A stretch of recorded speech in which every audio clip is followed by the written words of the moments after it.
All right. Well, welcome, Craig, sir. Thank you so much, Mr. Wiggins, for being on the Elite Agent Talk. Um, Thank you for your time. I mean, where are you? Are you working at your home today? No, this is my office. Oh, I'm here wow. working at I come just about every day. So during business hours, you can usually catch me here. Okay, wow. What a nice office. But yeah, talk about Elite Agent. I mean, I'm so happy to have you on the show and to learn from. There's going to be so much I'd like to learn from you as far as marketing and staffing and also your coaching services that you offer. But share us a little bit about some numbers you could share to us. I mean, you have a monster agency, if I'm not mistaken. I saw your bio, it's about 36 million. Well, I started from scratch back in '96. No policies, no locations, no customer. Well, one location, I guess, but no multiple locations, nothing like that. And built it up over time and got up to about $41 million in two different states, and that was four different locations. And then I sold a couple of them in Georgia last year, and now we've got the operations in Alabama, and we're around $30 million here in Alabama. Wow. So how much staff does it take to run an agency your size? Well, you'd probably be surprised that it doesn't take as much as a lot of people think. It really depends on, what we're trying to accomplish. Right now, we're definitely trying to scale and trying to grow.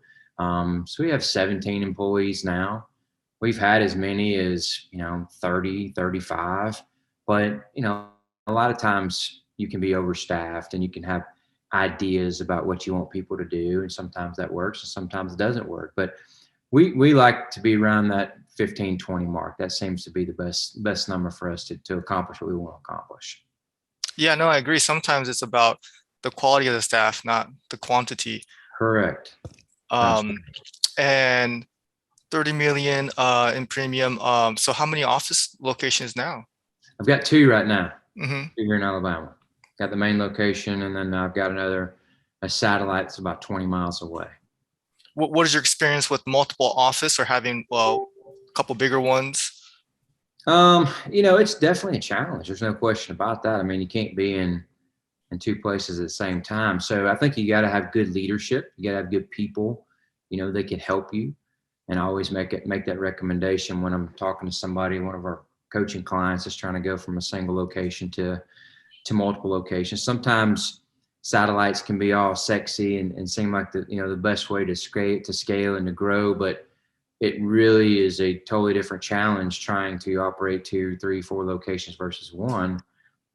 Just because you can't be in more than one place at one time. So all the weaknesses you have, they're going to be exposed, exponentially.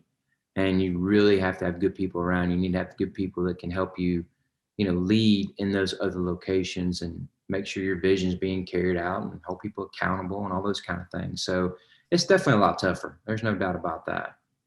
Yeah, but the leadership point, your experience in developing leaderships positions, that's probably the number one subject that I'm most interested in.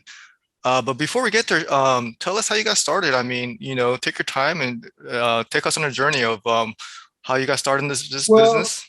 hey man, my background is it's not very glamorous. I barely graduated high school.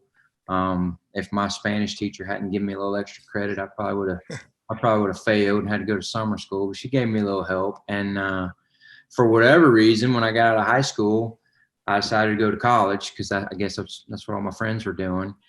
But as soon as I found out you could get up and leave whenever you wanted, and they wouldn't call your mom and your daddy, that was pretty much the end of college for me. I dropped out my very first semester. I couldn't stand being in there, so I quit doing that and just started working retail. Started selling, tires and boats and auto parts and that kind of thing. And then my dad was an Allstate agent, had been for a while.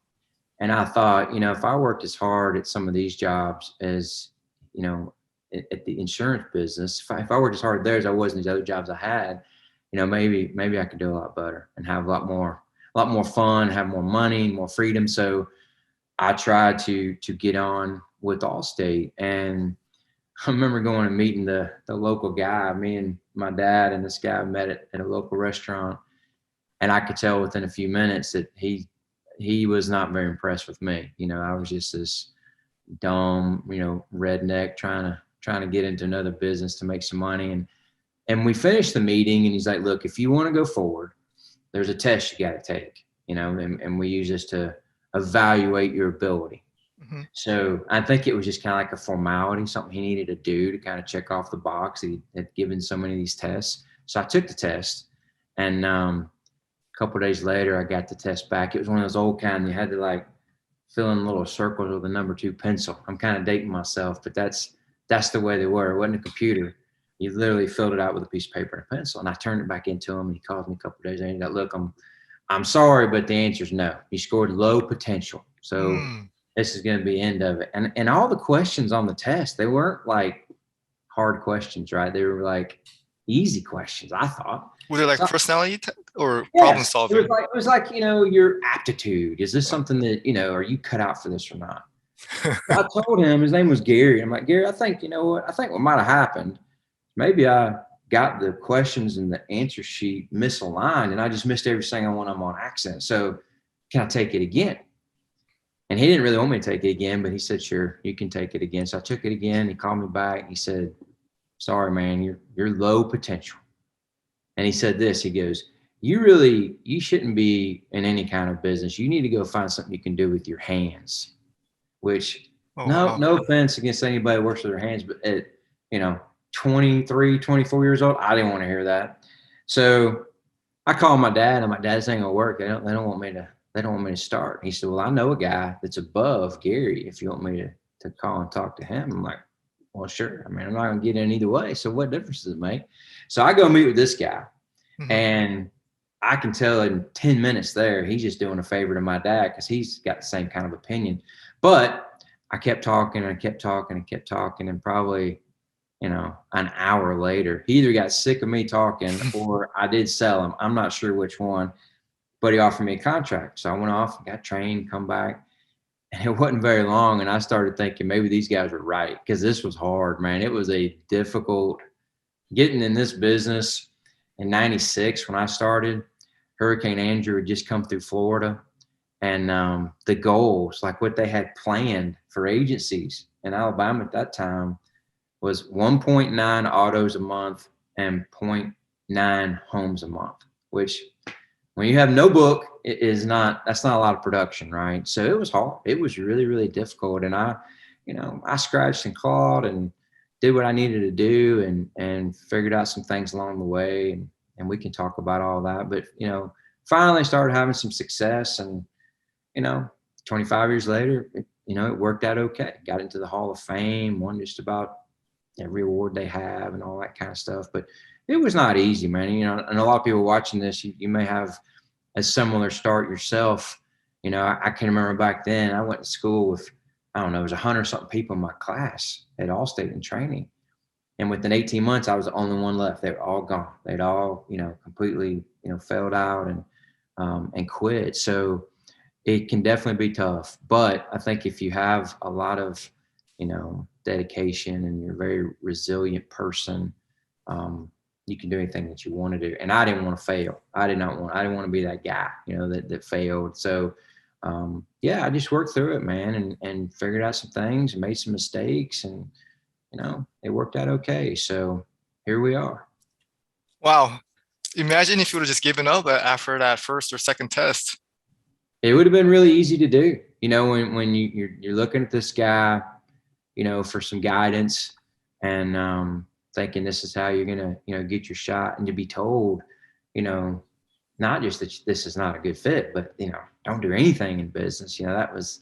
Um, but it's kind of funny. I tell this story sometimes when I speak. That later on, you know, after maybe 8 or 9 years, I'd started to figure some things out. Right, I was doing pretty well. I was actually doing really good, and winning everything. And they're asking me to speak and all these different things. It was spring. It was in April. I think it was like 2000, probably 2005. And I just bought a brand new Mercedes SL 500 convertible, right? And I love driving that car. and I love getting out, with top down and everything. And my wife calls me. She says, "I want you to go by and pick up tortillas for dinner tonight." And I was like, "Absolutely." And I was really excited about it because tortillas had really good food, but there was also a brand new farmers agency right next door to tortillas that was owned by Gary, this manager.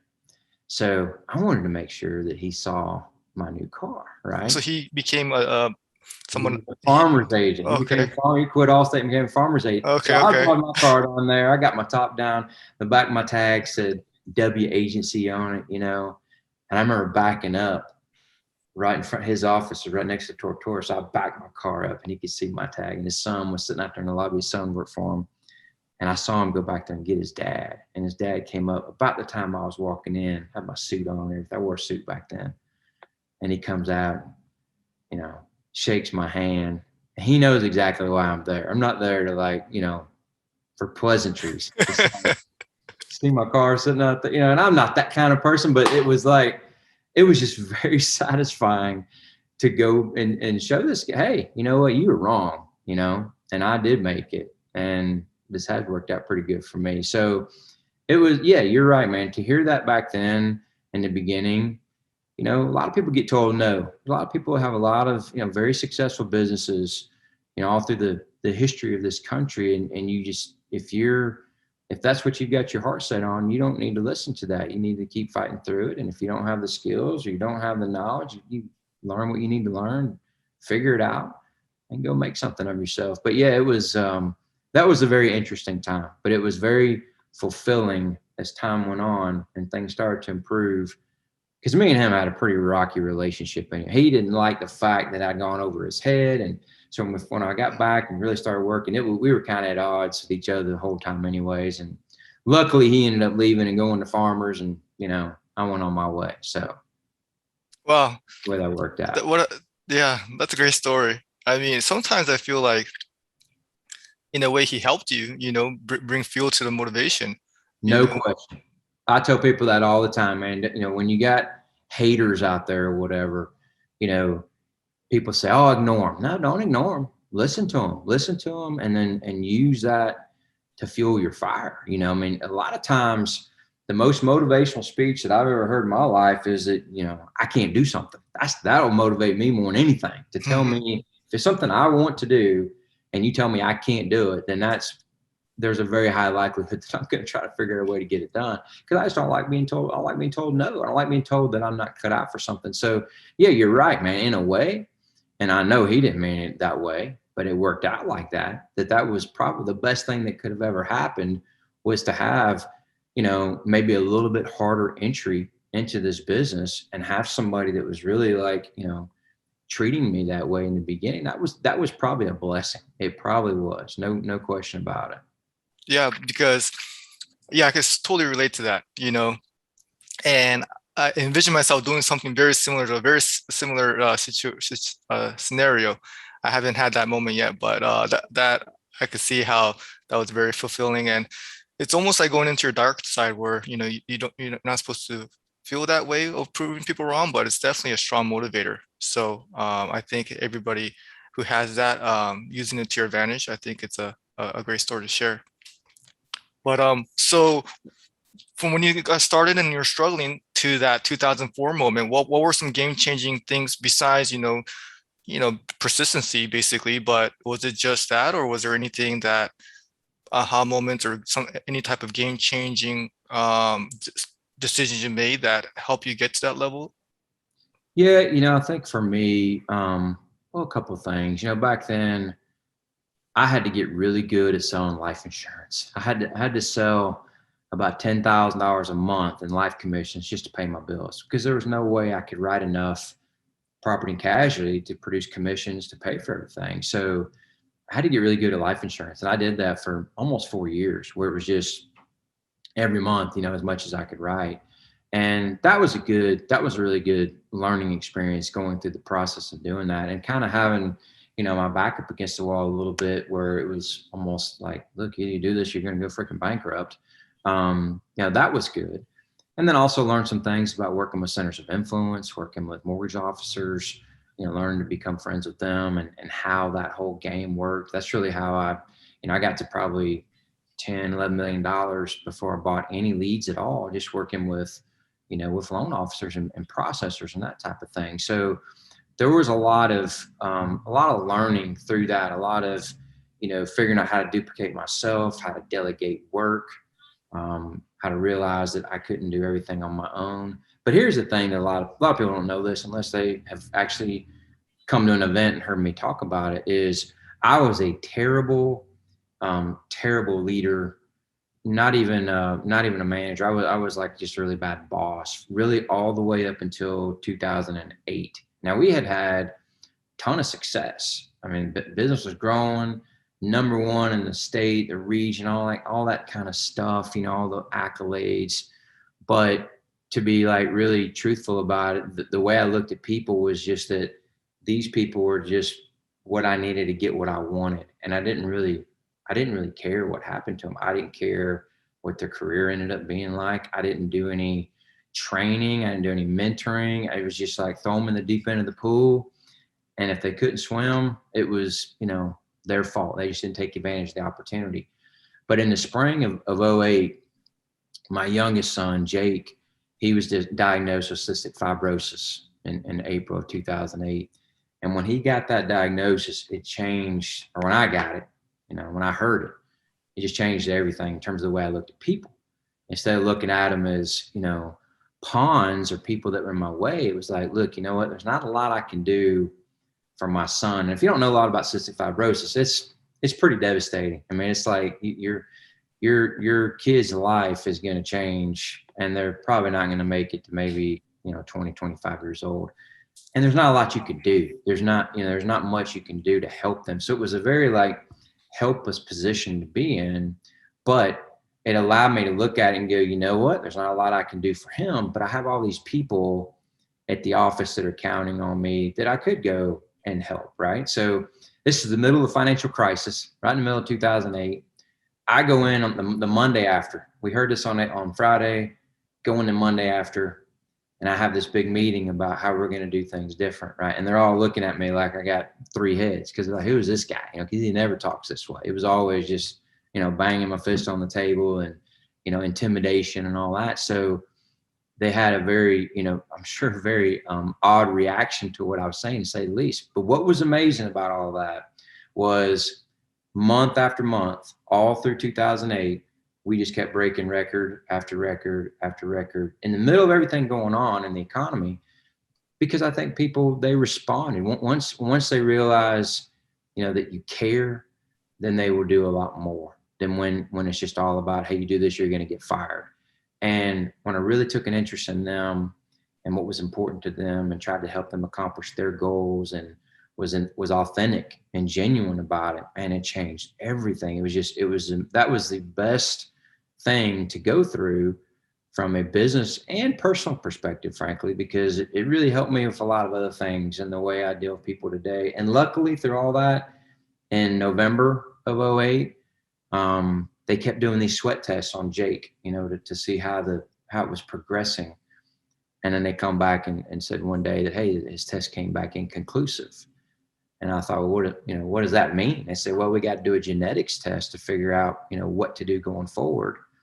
But it's not covered by insurance. It's like $3,500. And I was like, well, we got to know, so you got to go do it. So they did the test, and a few weeks goes by, doctor calls me up, find out that he doesn't even have cystic fibrosis. It was just a diagnosis. And Wow.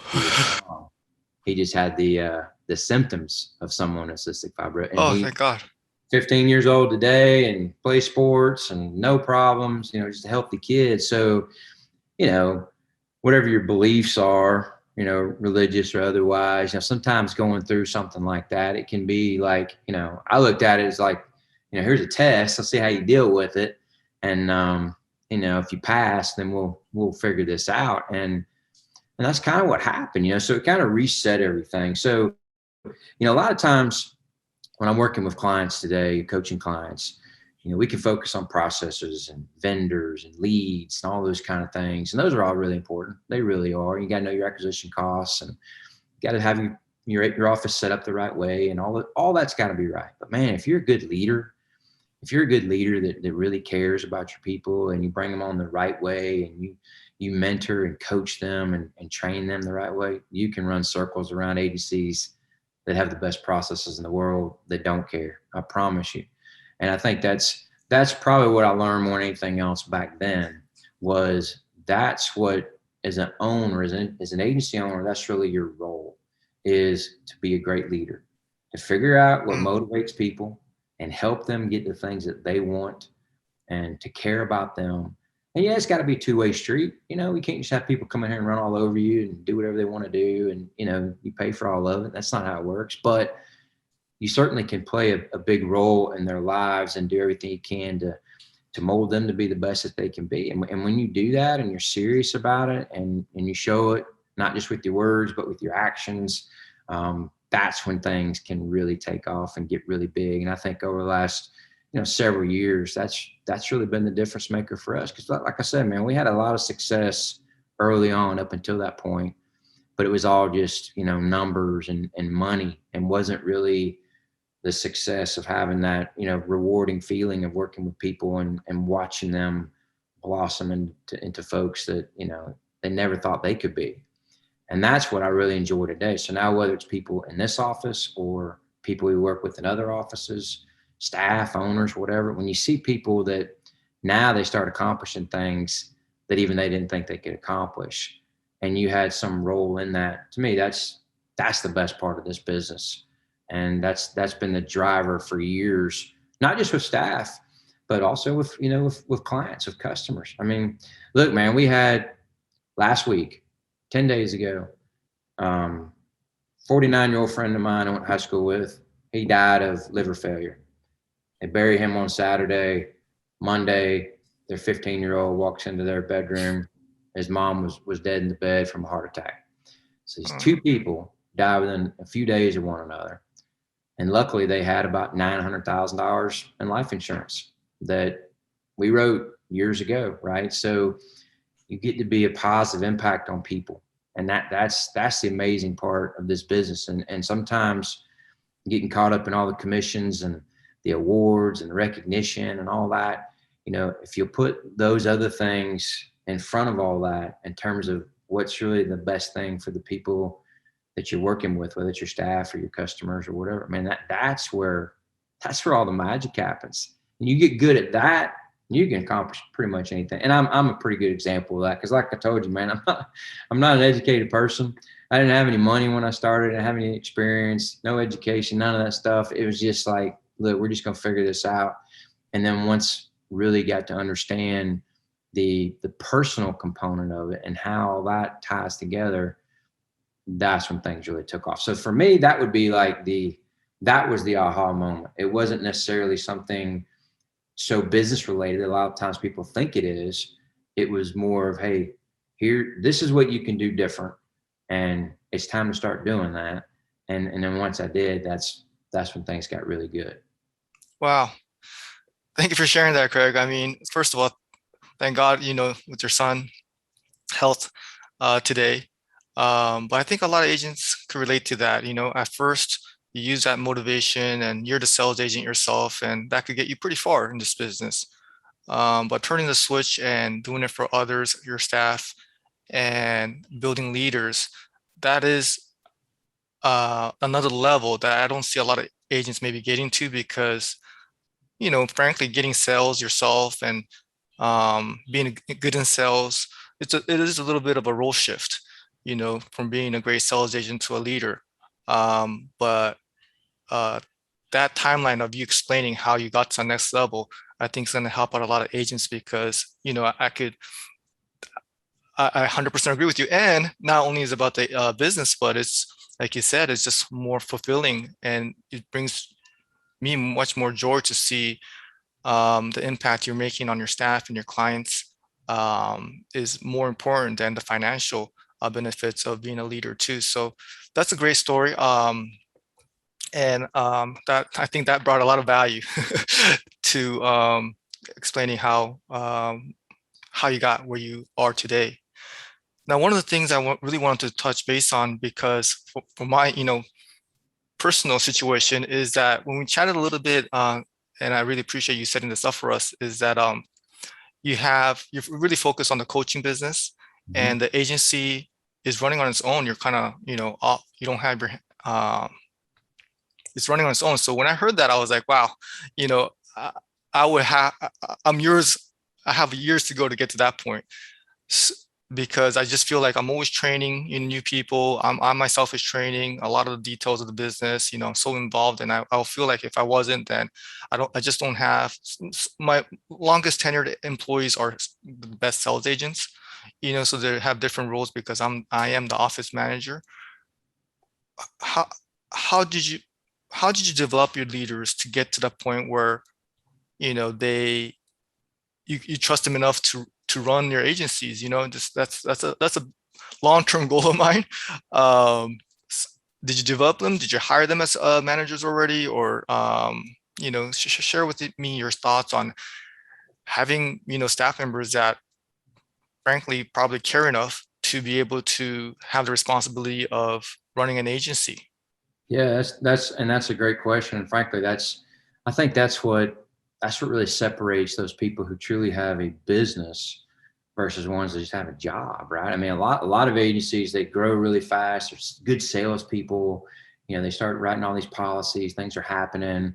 But then they wake up one day and they're either plateaued out because the growth stops, or they find they can't ever leave, without having all kinds of problems when they get back. And that's not really what I wanted. I wanted to be able to put myself in a position where I could leave for 6 months, a year, whatever. Like my locations in Atlanta, last 2 years I own those. I never visited those one time. I haven't been to the other location here in Alabama and probably since last Christmas when I took some Christmas bonus money over there. So we're Wow. set up now where we don't have to do a lot of that. And that's not an easy thing to do. But I think what you really have to understand is you need an integrator. You're probably more than likely a visionary, right? You know where you want to go. You've got this vision for things. You need an integrator. You need somebody there to help you work through those things. And you've got to find the right folks. Now, look, just because somebody's a great salesperson doesn't mean they're going to be a great leader. Sometimes people that are great at sales are going to be terrible when it comes time to try to influence somebody else. Because that's really what a leader does. If you get somebody in your Mhm. office that's trying to lead your sales team or your service team or overall operations, whatever, their role is to influence other people. So if Mhm. they can't influence other people and nobody's going to follow them, they're probably not going to be very effective. So what I would do, in the way that I started doing this, I kind of learned this over time with trial and error, is when you see people that have what you feel like are leadership qualities, put them in positions to actually lead, to do jobs. So for example, one of the easiest things you can do is have them lead a meeting. Have a topic, whether they're an expert on it or not, doesn't really matter. Have them lead a meeting, and let's see not only how they teach that content, but how does the rest of your team respond to that person? If they're all sitting there with their arms folded, right, and they're looking at the floor and they're Mhm. not paying a bit of attention to that person because they don't respect them, whatever, they're probably never going to be a leader. But if there's some interaction, if they're engaged, if things are going well from a social perspective during that meeting, again, the content's not that important. It's what kind of impact, what kind of influence does this person have over the rest of your group? When you see that, now we can start to build with that. Now we can say, okay, you did a great job with these things. Now let's work on the content. Let's work on the processes. Let's work on the other things. That's probably the biggest mistake I made early on, is I would put somebody in a position without going through that step just because they were a great manager at a car dealership, or maybe they came in here and did a great job with sales in our office. Oh, well, then you just need to teach everybody else. Well, it doesn't really work that way. So the best leaders that I've had through the years, and the ones that I have today, these are people that did go through the process of selling, because I think they need to understand what difficulties and what pain points your people have. Otherwise, they don't really have any credibility. So they have gone through that. But are they all like the best at that job? No, not really. I mean, there's been other people that would write a lot more business than they write, but they have a lot of influence. So like this morning, we had a meeting, and three of my leaders, they were involved in that meeting: Angela, Tyler, and Stephanie. and they all have their different roles that they specialize in within that, that meeting based off what we're talking about. And I kind of sit back and watch it, and then I'll chime in at the end. So if you're out there right now and you're watching this and you're thinking, man, how do I get to that point?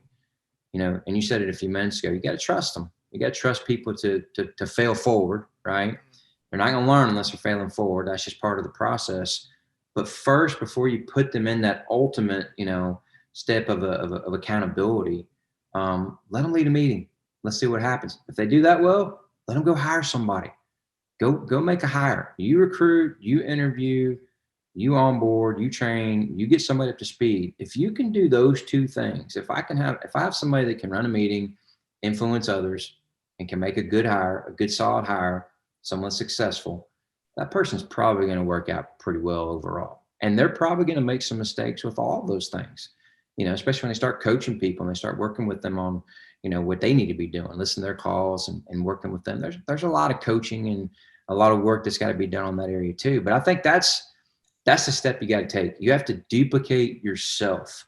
And it's not just with sales and just with service. It's like right now, you're the agency manager, right? You got all these things you're doing every day. Well, hopefully 5 years from today, maybe sooner, you're not doing all the stuff you're doing right now. You've got other people that are doing those things, right? I mean, I look at the things that I did 15 years ago, I don't know any of that stuff today. The things I did 10 years ago, I've got other people doing that. The things 5 years ago, I got other people doing it. It's always moving that forward with specialization to get other people to fill those roles. That's how you create a business. That's how you create something that you can leave, for weeks at a time and everything runs on its own.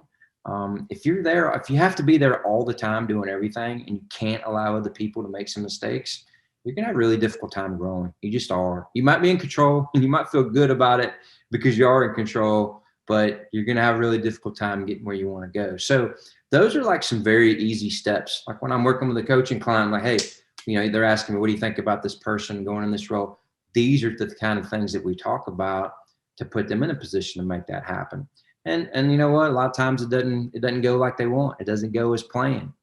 But that's just part of the process. If you're going to grow, you have to have failures. They have to have failures. It's just how you minimize those, you shorten that timeline. There's things you can do, but overall, as you're trying to build this true business up, you got to have leaders in those positions of doing the work that you're doing now. And how do you get yourself where you don't have to do that anymore? And I think that's the ultimate challenge. And there's a process you have to go through to make that happen. But that's what you got to do if you want to create a true business. I love it. Yeah. And then you mentioned that you have 3 leaders. Now, do they have 3 separate roles that kind of make who you are? Because would it be hard for you to find one person that could truly lead and, not only be an influence, but also some of the technical skills that's required, and what are they in similar levels, or do you have one true leader and 2, or how does your organization Yeah, work out? good question. We've got an operations manager, okay, that's basically over the organization, handles payroll, Mhm. communication, those kind of things, and is ultimately responsible for everything. And then we have a sales manager and we have a service manager. So Okay. the way we're specialized is we have people that specialize just in sales, some that are just in service. Then we have other positions, amongst those roles where they support sales and service. And then you have a manager that leads all that. So, this morning we were talking about a lot of different things where they each had an opportunity to weigh in. And our goal every meeting we have is not just to have a meeting, right? Not Mhm. just to communicate what we could communicate via email. And I tell them this all the time. I told them this morning, when the meeting's over, if everybody's not better than when the meeting started, it was pretty much a waste of time, right? So we have to role play. We have to find areas of opportunity to get better and really, be intentional about making that happen. So we had different topics that each one of them was responsible for this morning, where they worked on that, and we actually did some role play, and we try to do that every single time we get together. And because it's such precious time, it's rare that you get everybody together, all in a group to work on something. So when you do, it can't just be, well, hey, here's where everybody ranks, here's what we're trending for, great job, everybody. I mean, what a waste. That I used to run meetings like that. It's a waste. It's just a waste of time. So you should be very intentional that the point of this meeting is to improve. And there's so many things you can improve, whether it's asking for referrals, asking for life insurance, an assumptive close. This morning we were talking about, E&Os and what we can do to prevent that, those kind of things. And there's all kinds of things that you can bring up. So I think if you're just intentional about your training and you have leaders that support those things, and then they're the ones that actually facilitate that training and that role play, that's how things really start to progress. So the challenge most people have is, where do I find those people? How do I develop them? How do I get them in a position where they can make that happen? That is, that's where all the work at. That's where all the work is. And you're going to make mistakes. I mean, I've had plenty of leaders that they didn't work out. I made a poor choice on hiring them or putting them in that position.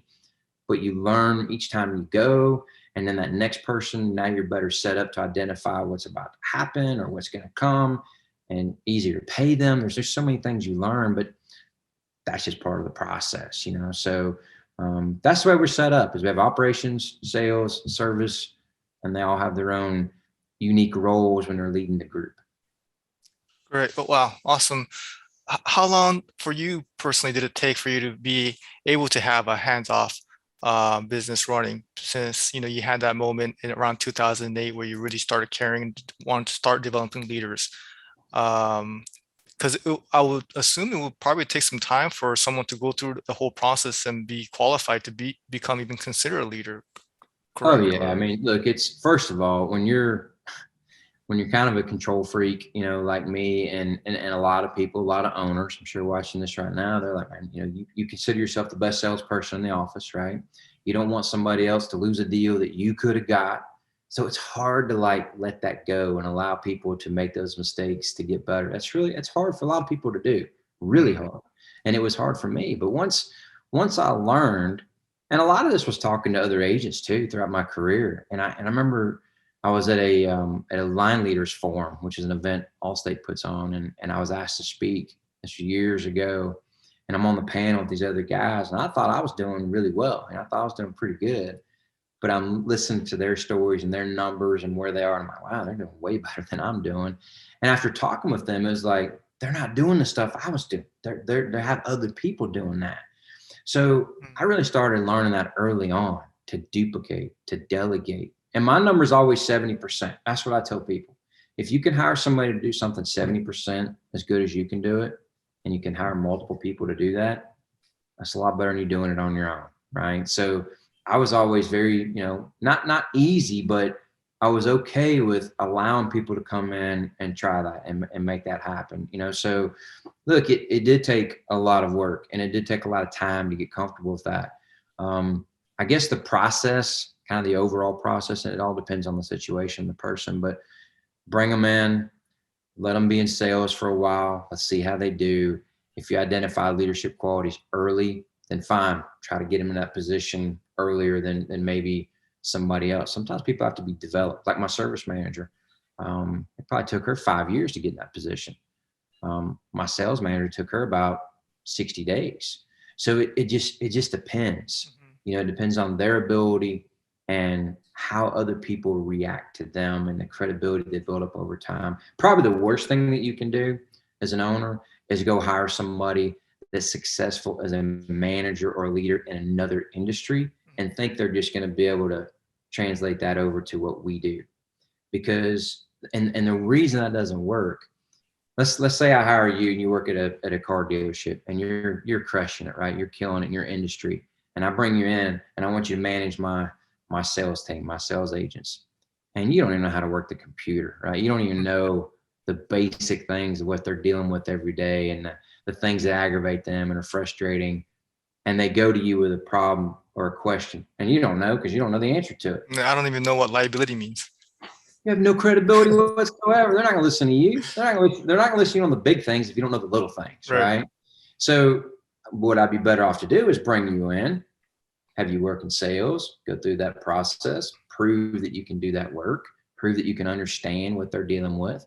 And then once those skills are identified and I put you in a position where you can influence others, then we'll see what happens. We'll make you a leader and, we'll go down that road. So everybody's a little bit different. It just depends. but I was able to recognize that, I guess, a little bit earlier than maybe some of my peers. And that's really been instrumental in our growth. And it's not always been perfect. It's been a lot of decisions, some good decisions, some bad decisions, but you learn from all of them, right? You always move forward from every decision you make, whether it's a good or a bad one. I think being decisive and being okay to take a little risk here and there, I think that's probably been the biggest difference maker for me, is to move things forward like that, knowing that, hey, to get where I want to go, I've got to do these things. I got to take some chances on some things, some people, and then you learn along the way. So now I can take a lot of that information and I can share that with other people and really shorten their timeline, their learning curve, to get to a similar spot. Just because I can see it, I can understand it, I can recognize it a lot quicker now, and it's just a lot easier. Yeah, the experience definitely helps. Sometimes the best experience is what not to do. So yeah, having meetings that are really specific. I love that point. Thanks for sharing that. Because I was even had thoughts about maybe hiring a leader from a different industry. That totally makes sense now that you broke that down. And then I think one thing you touched on that was important was having somebody do 70% as good as you. And sometimes your 100%, it could be your ego inflating that too. And I think that that's a area agents could get into trouble where they feel like they're so good at sales and they're 100%. Maybe they're not isn't that big of a difference from the other person, doing it. Obviously, there's going to be tasks that you're better at and you have more skin in the game, so you have more, you care more about it. But I think letting go of your ego and letting people take your jobs, I think, is a hurdle that I agree with you is a game changer there. They might even be better. They might be better than me. Yeah, And you don't almost don't want to face that you don't want sometimes. to admit it, but look, if you surround Yeah. yourself with people that complement, your skill set, that's exactly how you create a better team, right? So sometimes, like, I have people here that do things way better than what I would do, no doubt about it. And that's exactly what we need. If you hire people that are just like yourself, that don't complement any of your skill sets, if their weaknesses are yours and their strengths are yours, that's probably not the best thing. So Hmm. yeah, I mean, there's been times where we've hired people and they've actually, over time, especially, they worked out better. I mean, they do a better job than what I would have done. So yeah, you gotta leave your ego at the door and just focus on what's the best interest of the business and the people that are here, and how can you put people in a position to be successful. And sometimes you'll be surprised. Sometimes you may think that you're the best at everything that goes on in that office, but you might find out there's people there that are actually better than you are, and that's a good thing. Yeah, and in actuality, you probably want to look for those people that are better at you at certain things. Definitely. So yeah, all great advice. What are some things, other general advices you could give to, let's start off with someone we went over someone that's new. Uh, how about to the ones that are struggling? Probably the biggest mistake that owners make, and there's obviously a lot of them, and I made, and look, there's nothing I'm going to tell somebody that I have made every mistake possible. Trust me, way more than, and like you're so much further ahead in your career than I was at the same point in time. You'll be crushing it 25 years in. So I would never share something that, would be intended to belittle or demean anybody else, because I've done the exact same thing. But probably the biggest mistake owners make, especially when it comes to staffing, is there's no clear expectations. There's no standards. They just get all excited that somebody can fog a mirror and will take their terrible comp plan, and they're actually going to do this job. Unbelievable. I actually made a hire, and they don't really have any conversation about not just the results, but the process that's going to lead to the results, right? They focus so much on, maybe they have a goal on production, for example. They don't really talk about what is it going to take to lead to that production, right? So like, if you're trying to get someone to write, 40,000 a month, 20,000 a month, whatever your number is, whether you measure it premium or items or policies or whatever, well, what does it take to actually get there, right? How many phone calls, how many quotes, how many COI visits, how much training? What are all the things that we have to do to put ourselves in a position to get to that result? That's what you need to be talking about in the interview. You need to fire people during the interview, not 6 months later once you figure out that they're not any good.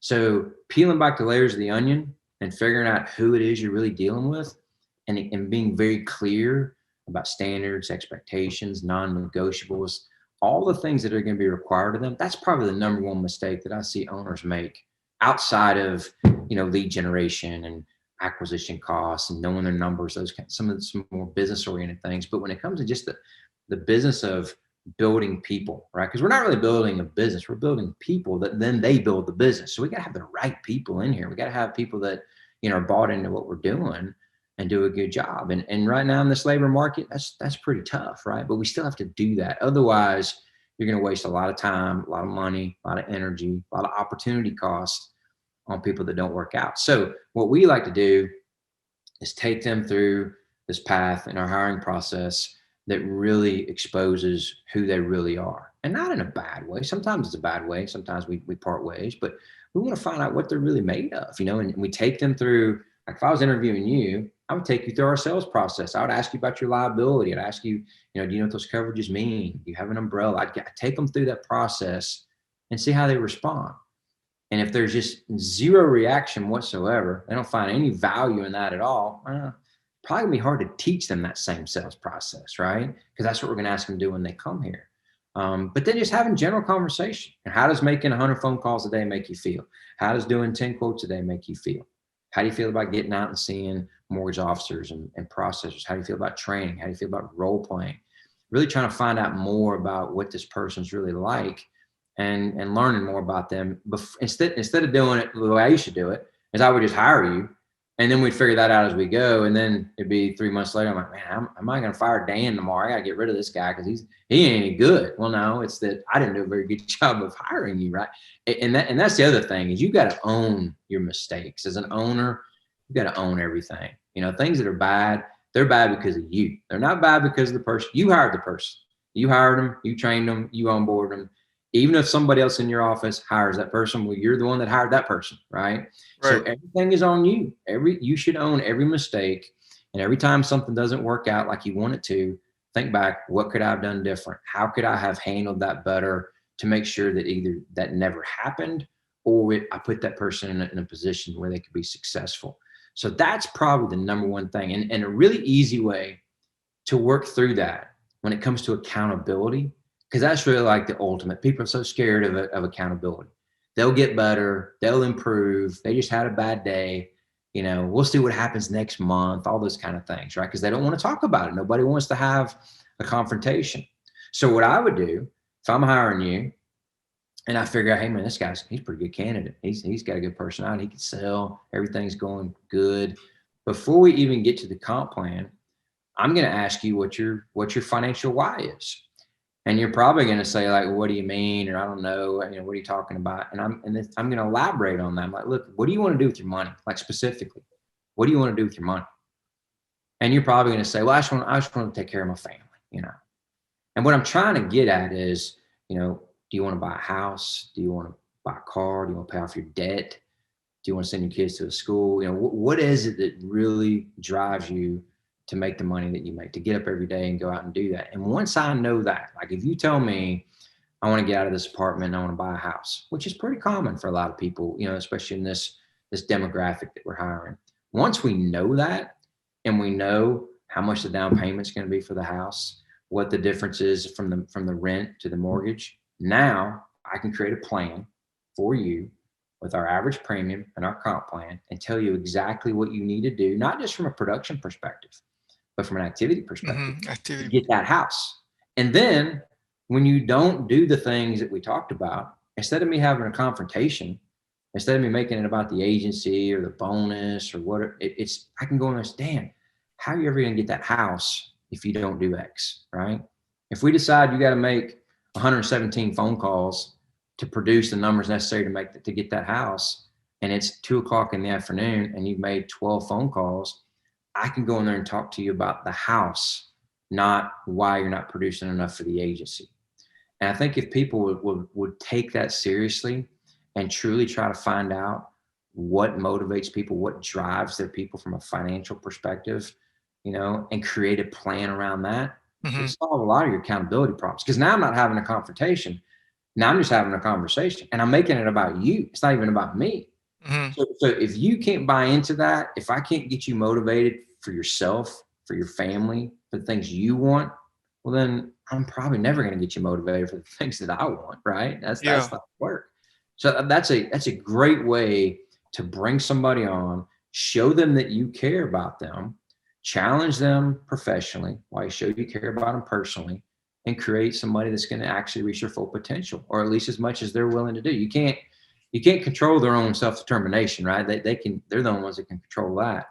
But we can definitely have a lot to do with that. And we can have a lot of influence on that with the way we deal with them, with the culture that we have, and the way they think about us. So that's probably the biggest tip I could give you guys right now. If you're thinking about how do I get my agency where I want to go? You're gonna need people, right? You gotta have people.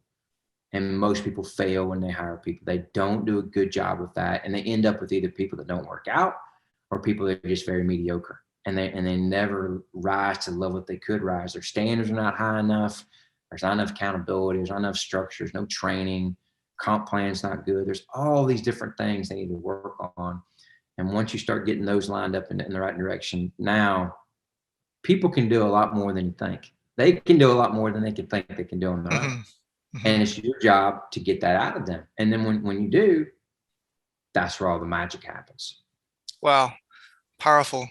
That's awesome. Thank you for that, Craig. I think sometimes that exercise is something that they haven't been challenged to do themselves. Really what, going deeper in the layers of their motivation and actually figuring out what really drives them is something that they haven't been put through that exercise. And once you figure that out together, that builds a bond between you and your staff member. And now you're actually truly are a team trying to accomplish something that they want to do. And what more value can you bring than that is to try to accomplish financial goals together.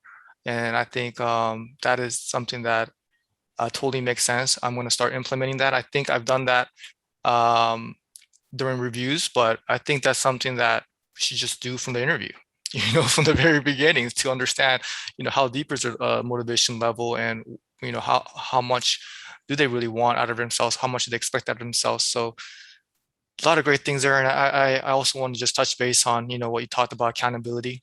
I think that's also a game changer for me too. I just hear too much, you know, their fault, company's fault, rate's fault, manager's fault. It just doesn't lead to any growth, and what Mhm. you talked about as far as owning it and learning from it is really where the growth comes. So appreciate that insight too. Yeah, man. And I think a lot of times with owners, we want to find out these things about our staff in terms of what their financial why is. And as an owner, you really ought to like think about what truly makes you happy, and like early in my career, I thought it was all about, money, and then you maybe start to get a little bit of money and you find out, well, it's not really the money. It's these other things that I like to do, right? Because life goes by so fast. I mean, it just does. And people hear that all the time, but it's true, man. I've been doing this for 25 years and it does not feel like it's been 25 years. So the next 25 is probably going to go by faster than the last 25, right? So you gotta spend time on things that make you happy, and don't worry about what your company wants all the time. Don't worry about what this recognition or this trip. Worry about what makes you happy. What do you like to do? How can you put yourself in a position to do more of that, right? Because when you die, nobody's going to care how many policies you wrote. They're going to care about is, was this guy or this lady, were they a positive impact on other people? Did they make an influence on others in a positive way? And that's what I try to do now, and not just for myself, but to help other people realize that, because it does go by fast, man. Go to a nursing home and talk to people that are in their 80s and their 90s, and look at their eyes and talk to them about the regrets that they have and the things that they wish they would have done that now they can't do because it's over, right? Mhm. And we don't want to be in that position. Whether you're 30 or 40 or 50 or 60 or whatever age you are, you need to live your full life. And yes, you can use this business to help you get there, to create that balance necessary so that you can do those things. But don't just chase money. Don't just chase awards. Don't just chase the things you think are going to make you happy, because once you get them, you might find out, well, that's not what I was looking for. And sometimes that's kind of a hard question to ask. You ask people, what makes you really happy? Sometimes people don't even know. They haven't really given it enough thought to really think about what makes them happy. Like me, I love my family, obviously my kids. We got 2 boys. Outside of that, one of the things that makes me the happiest is being on my freaking tractor at my farm. I love to get in my tractor and work my farm. People are like, you're crazy. But it's true, and I have all kinds of other stuff, go to the lake or what. I love to be in my tractor. So I want to do everything I can to position myself. I can go do, if I want to do that, I can go do it. Right now, I don't mow my grass. I haven't mowed my grass for 20 years, but I love getting on that freaking tractor. Right.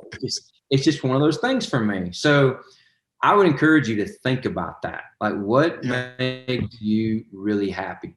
And then what can you do to create a business, with people in it around you, to put you in a position where you can do more of that. And then once you start to do that, now you start to live a fulfilling life. I got a client in Indiana, and he's already given away over $600,000 this year to local charities. That's what drives him. He uses business to make that happen, right? He travels the world, he goes to Africa, does all these different things. That's what drives him.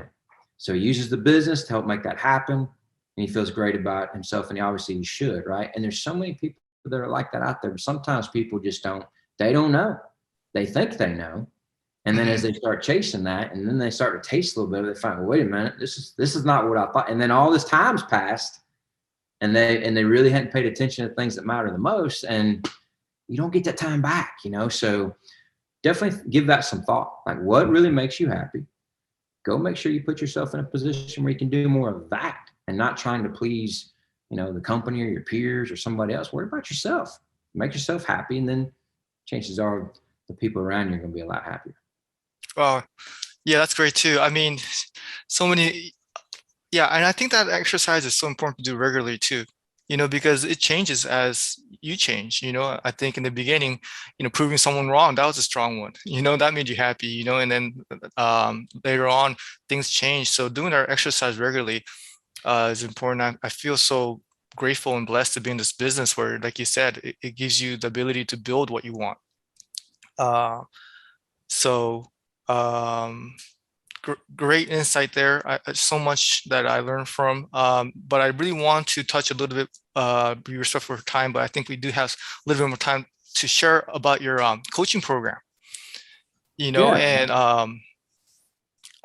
yeah, let us know, Well, how I'm that got really started. passionate about that. I mean, I started doing this years ago, and 2017 actually started a company called Craig Wiggins Coaching and Consulting, and we pretty much do everything now. We have a virtual platform, training platform, that you and your staff can jump on and watch our videos, and lots of different training, over probably 1,000 hours of training videos on there, from sales, service, life insurance, management, whatever, to really help you understand and your team understand what they need to do to be successful. There's short videos broken up into 4, 5, 6 minute time slots where they're easy to consume. And a lot of the videos are produced by my staff. So when your staff's watching it, they're listening to somebody else that, that does the same job they do, and does it at a very high level. So we have that on-demand platform with videos, with documents, all kinds of forms and comp plans, handbooks, all those types of things that you can edit and download for your own agency. And then we do a lot of one-on-one coaching. I've got a team training program where we actually have coaches that work directly with your team and help them on role play and sales process, closing, overcoming objections, that type of thing.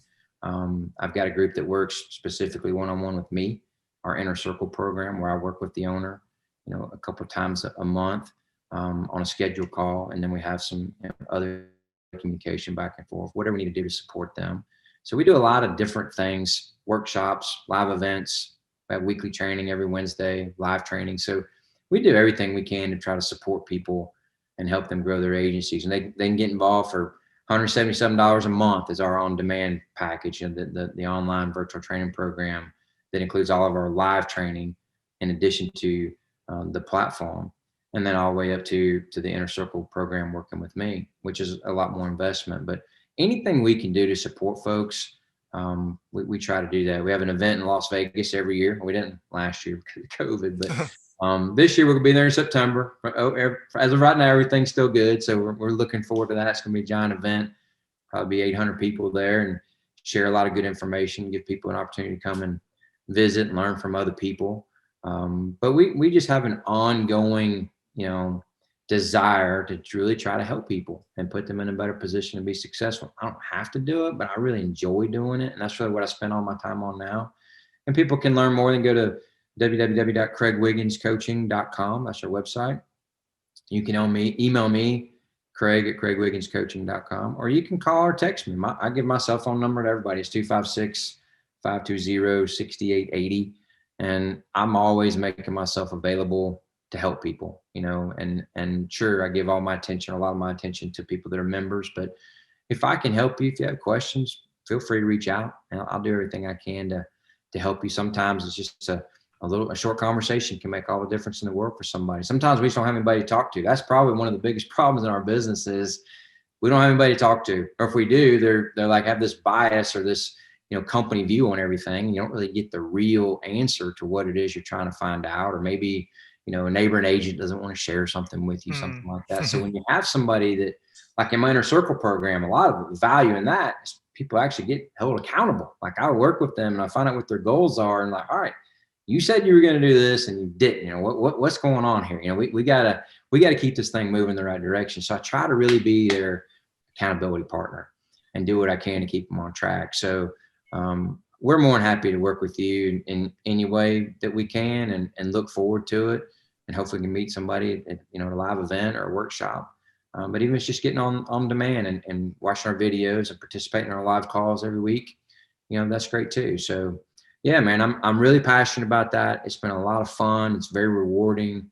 I really enjoy working with people around the country, and if I can work with anybody out there, be glad to do it. Be glad to help any way I can. Yeah.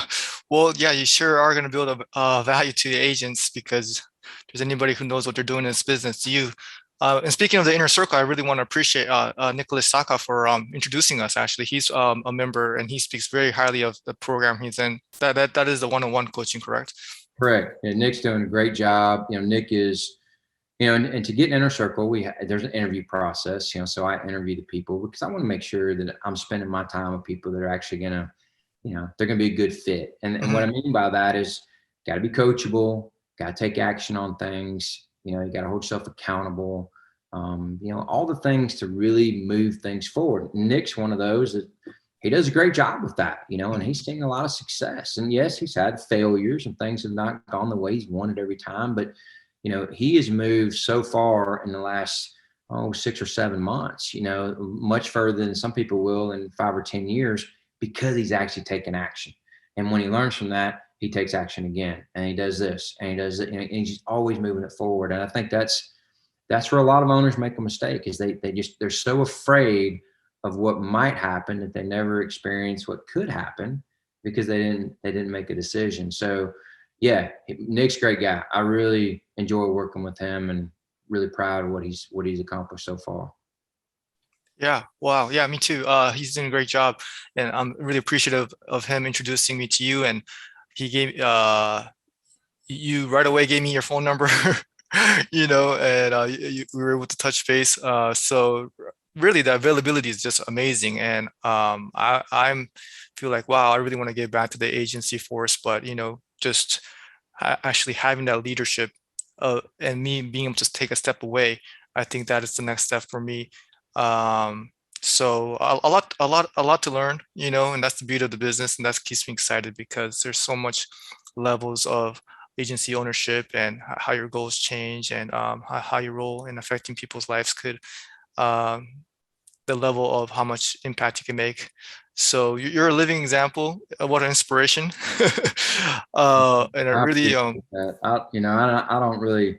I don't take all that very well, honestly. I just don't really think I'm that much different than anybody else. I just feel like I have been relentless about trying to be successful, and then really once I kind of understood what our real role was and how to try to help people, I think that's made a big difference. And we're so blessed to be in this industry, man. You think about what's happened over the last year or so in this country, and the people that are in other businesses that, you know, they're either suffering, struggling, or maybe they're just gone. Maybe they're bankrupt, right? And Yeah. most people that we work with haven't missed a beat. You know, they've had some challenges, but still doing pretty well, you know, and we need to understand that and be thankful for that and have some gratitude that we're in that position, you know. So can't say enough about that. I think we're just in it's I think most people get in this business growing up, they never thought, oh, I'm gonna be an insurance agent one day, you know. It's but because it's kind of like it's like boring, right? Think of a guy in a suit and stiff and all that, but when you really see what happens and the ability that you can truly have on other folks, that the impact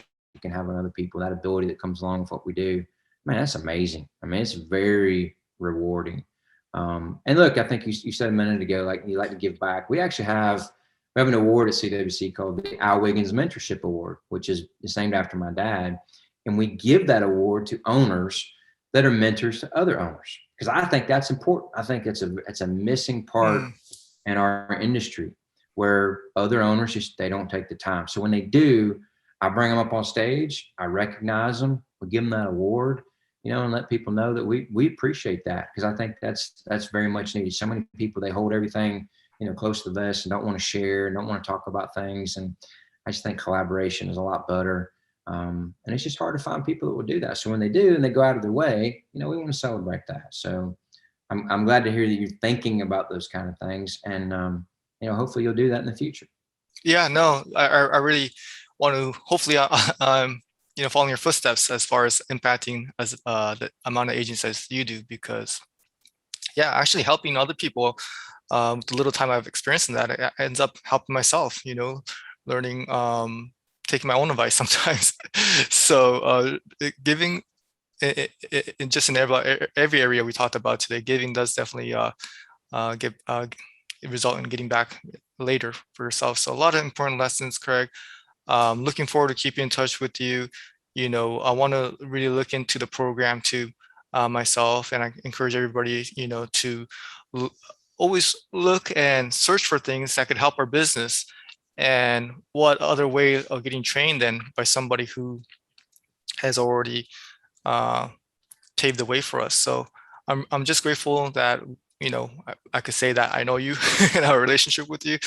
I'm just really grateful for your time today. Um, one last thing, you know, speaking of things that you like to do, one last question I could say is, being an Alabama football fan, what are some things that program has helped you learn?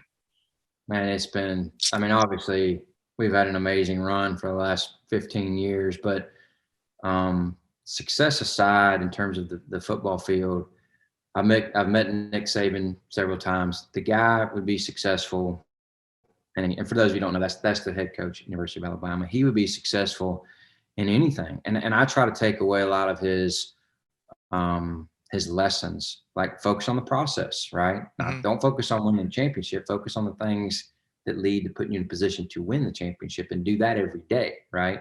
So I try to take away as many lessons as I can from what he does. But yeah, man, it's been awesome. I've got helmets on either side of me here from every team that's won the national championship, signed by the whole team, and Oh, wow. um, yeah, man, we're looking forward to September. We got to sweep that game for the Miami game. I got some of my coaches in CWC. They're from Miami, so they're big Miami fans, and we're gonna have a big time down there. So we're looking forward to that. Yeah. Good luck to Miami. That's probably not gonna be a fun Hey, trip for them. you never know. You never know. But I think he is. I think he's undefeated in season openers at Alabama, and I feel pretty good about this one. So we'll see. We'll see what happens. Hope I'm not embarrassed in a few weeks. No. I feel pretty good about it. No, yeah, you should have a lot of confidence in your team.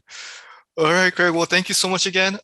Please let me know if there's anything I could help you out with. You know, I just want, you know, I'm specifically a farmer's agent, but I want, you know, hopefully you'll get some farmers agents reaching out to you because I care about our brand and our company, and take care of them. And yeah, if there's anything if you could think of, you know, please reach out to me as too. So yeah, I could continue to bring value to you in any way I can.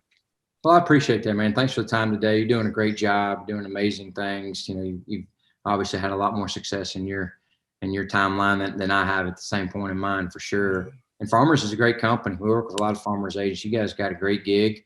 A lot of things that you can do that are really unique. So we always love working with farmers. But thanks for the time today.